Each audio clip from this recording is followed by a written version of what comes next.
I have question 19, which says a checkerboard of 17 rows and 37 columns has a number written in each square beginning in the upper left corner, so that the first row is numbered 1, 2, 3, and so on until it gets to 37. The second row is 38, 39, 40, and so on until it reaches 74, and so on down the board, increasing each time. If the board is numbered so the left column, top to bottom, is 1, 2, 3, all the way to 17, the second column is 18, 19, 20, all the way to 37, and so on across the board. Some squares have the same numbers in both numbering system. Find the sum of the numbers in these squares under either system. Alright, so I'm going to try and explain this the best way I can. So if we look at it in terms of a smaller board, I wrote some 4x6s here. You want to basically kind of think of it as two separate boards. So the first one of the smaller boards here, I did it with the rows increasing I did it with the columns increasing 1, 2, 3, 4, 5, 6, 7, 8, you know, and so on. And then I did it with the rows for this one. So you can get a kind of idea of what you would be trying to visualize here.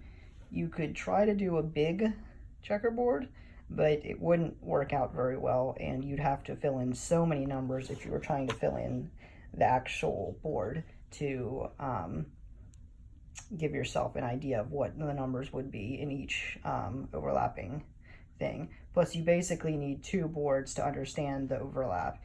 But you know that there are going to be 17 rows here and 37 columns. So that does help you to understand the size of the board. So if we make variable I our rows and variable j our columns, you can write out a little problem to help you solve this. So you want to do 37 here for the number of columns, and you want to put 17 here for the number of rows. And you know that you're looking for the number of rows here minus 1, because it's not going to be a full row when you get to the number you're looking for, because this is what we're using to find our entire like our whole numbers that'll be shared on the squares. So it won't be a whole row and it won't be a whole column. So you want to do it minus 1 here, and then you also want to do plus j, which would be the remaining columns, and plus I here, which would be the remaining rows. So you simplify this by taking the j, a j from each side and an I from each side. So you have 36i equals 16j, and then you add 37 to the negative 17, which gives you positive 20. So you're left with 36i equals 16j plus 20 right here. And you can kind of simplify that down to 9i equals 4j plus 5. And if you take the 5 and you subtract it over, you can get 9i minus 5, and just do it all over 4 for getting j's. All right, and this kind of helps because what you want to do here is kind of plug in some i's to try and get an answer here. And the i's are the rows, so you only have 17 numbers that you can plug in here, because I is the rows, and the rows go from 1 to 17. So if you plug in numbers here, like if we plug in 1, we get 9 times 1, which is 9, minus 5, which is 4, and then 4 over 4 is 1, or 4 divided by 4 is 1, and then your j is 4, and your, oh, I'm sorry, 4 divided by 4 is 1 also. So your j is 1 and your I is 1 because that's what you tried, and it works because you can also check it here by putting the numbers up in here too, and it should equal out the same on both sides. So if your j is 1, so 4 times 1 is 4, plus 5 is 9, and then 9 times 1 is 1 on the other side, and both equal 9, so you know that that's correct, and you can keep going. So you can try 2, so 2 times 9 is 18, minus 5 is 13, and then you divide that by 4, and you get a decimal, and it's not going to work out, I can tell you that. And if you want to make this a little easier, that you know that whenever you get to this step where you're dividing, it'll never be a decimal, because you're never going to have, we're trying to find the numbers so that we can go down the rows and the columns and find which number we're looking for. And it's never going to be a column and part of another column, or a row and part of another row, which is what, like a decimal, like 13.5, it's not going to be 13.5 rows. That's not going to be possible. So if you go down here, I put out the numbers. These are all the i's on this side, and these are the j's. And like we tried our 1, and we got the j was 1. So if you plug in 5, you get the j is 10. If you plug in 9, you get your 19. If you plug in 13, you get to 28. If you plug in 17, you get 37. But this is not enough. This is not the answer, but it is really close, and this is where you want to be. So if you take this equation, which should be a little similar because it's kind of similar to what we did here with, you wanting one less row and everything. If you take j minus 1 in parentheses times the number of rows plus I, which is the rows that you are going to have as your, one of your answers here, then you can get the number that'll be on that square. So for instance, if you plug in this j into here, you get 1 minus 1 is 0, times 17, which is the number of total rows, and then plus I, which is what your I here, you get 1. So the number that is in that square is 1.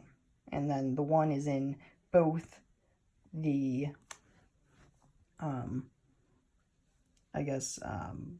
whatever you want to say, configurations of the squares.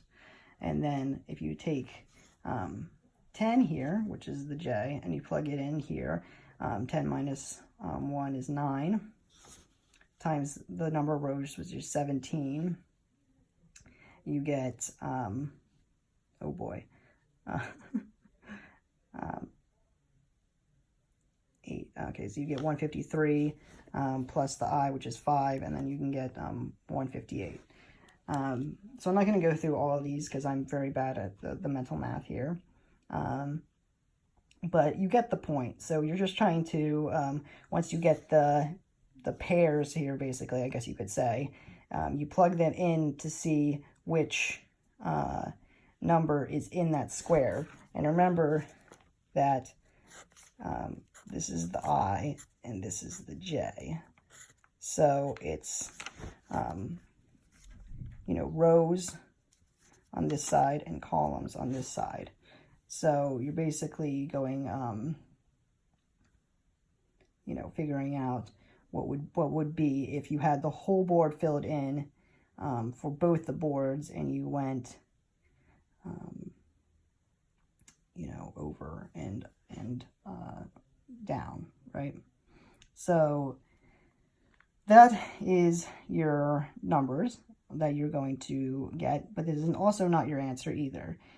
So what the question asked for earlier is find the sum of the numbers in these squares. So we know the numbers in these squares are 158, 315, 472, and 629, but we have to add them all together to get 1575 here, and that is your answer. That is the sum of all the numbers in the squares.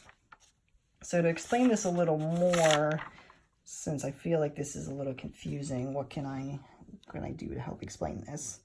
The reason why you, if you're a little confused as to why you have the J minus 1, and the J is our columns, if I'm looking for a number here, like I'm trying to get to 9 over here, sorry, I'm trying to get to 9 on the smaller equation here. This is one row, but it is not a full second row. So that's why you would have,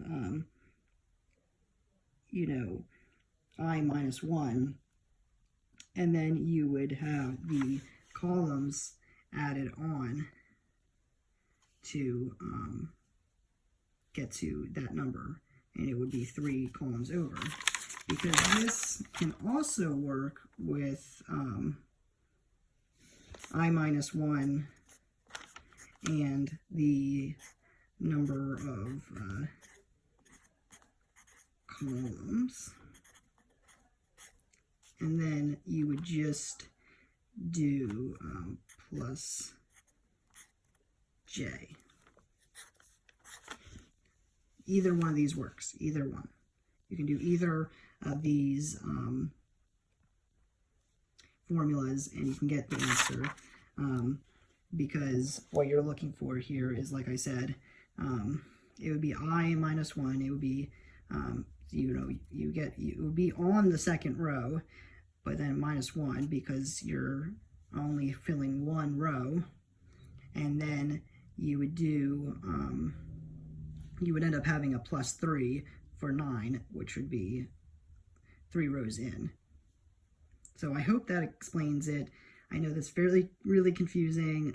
If you need any help, or you need anything explained more, let me know. But the formulas should help you find everything you're looking for. And if you use this and you just try to plug in your rows, I had 1 through 17, so I only had 17 numbers I could plug in, and you just go through that, and it's a little bit of brute forcing, but it's not too bad. You'll find your I's and your J's, and then you'll be able to use either of these formulas, plug in your numbers, you'll be able to find which numbers are in those squares, you'll be able to add them up, and you'll get your answer. All right, thank you very much.